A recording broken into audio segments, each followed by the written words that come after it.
protesters were seemingly allowed to topple statues, light fires, and assault law enforcement officers in D.C. Often didn't appear there was much intervention by the police.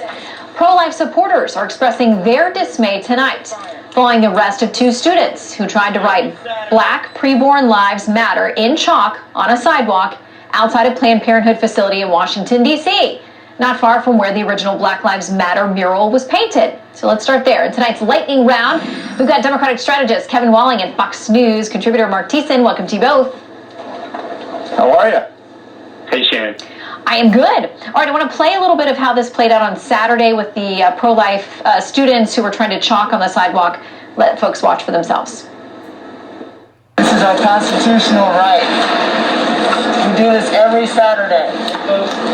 I need to tell you now that if you continue talking, you're going to be placed under arrest for defacing property. We do this every Saturday. Okay, I've given you your warning. You understand that, right?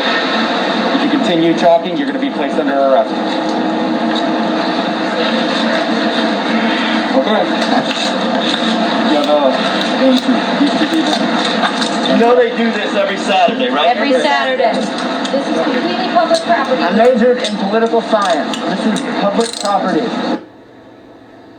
Okay, so Mark, they were apparently charged with defacing public or private property. And as you address this, I want to go ahead and put up the images from what we've been covering over the last few weeks here in D.C. of people doing things without police intervention. Mark? Oh, no doubt. But I mean, put aside burning statues and burning flags and tearing things down.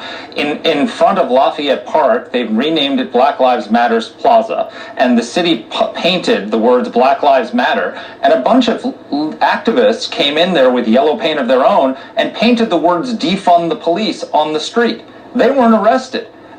So apparently the DC Police Department is fine with activists painting defund the police in paint on a street, but these college kids draw with chalk, which is washable, and we're got a hurricane coming. It's going to all be washed away, and in a matter of minutes, they're writing with chalk on a street to express their views, and they're not allowed to do that. What the heck is wrong with the DC police?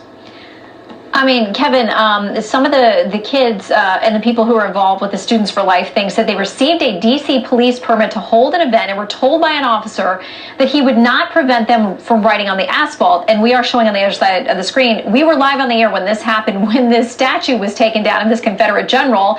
Whether you think that's a good idea or not, the police basically looked like they were standing off to the side. We don't know what they were told to do or not get involved. Here they are lighting the statue on fire or attempting to. So, Kevin, it's hard for people to look at those images and see no arrest there, and yet these kids who go out there and do this chalk thing every Saturday in front of the clinic get arrested and taken away in handcuffs.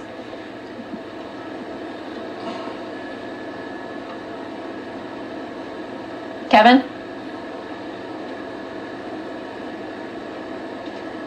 All right. We may have lost Kevin, so I'll